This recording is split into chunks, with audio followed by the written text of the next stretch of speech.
বন্ধুরা, এই ক্লাসে আমরা ওশিয়ানিয়া মহাদেশ সম্পর্কে জানব।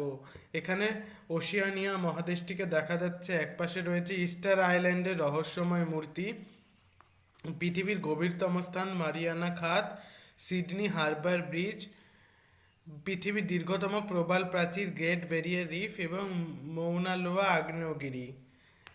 আয়তনের দিক থেকে এই ওশিয়ানিয়া পৃথিবীর ক্ষুদ্রতম মহাদেশ। অবাক করার মতো হলেও প্রায় 10,000-এরও বেশি দ্বীপ নিয়ে গড়ে উঠেছে এই মহাদেশ। একটা গোটা মহাদেশ, অথচ লোক সংখ্যা কত জানো? মাত্র প্রায় 3.5 কোটি। পশ্চিমবঙ্গের মোট জনসংখ্যার অর্ধেকেরও কম। বিচিত্র সব প্রাণী ও উদ্ভিদের বসবাস এই মহাদেশে, যাদের অন্য কোনো মহাদেশে দেখা যায় না।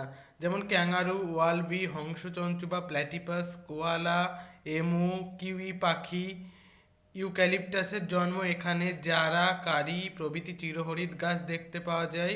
পর্যটনে ওশিয়ানিয়া দেশগুলির অর্থনীতিতে বিশেষ গুরুত্বপূর্ণ ভূমিকা গ্রহণ করে। প্রতি বছর প্রায় 1,20,00,000 লোক এখানে বেড়াতে আসেন। বেশিরভাগ অঞ্চল যেহেতু দক্ষিণ গোলার্ধে, তাই জুন জুলাই মাস শীতকাল আর ডিসেম্বর থেকে জানুয়ারি মাস গরমকাল।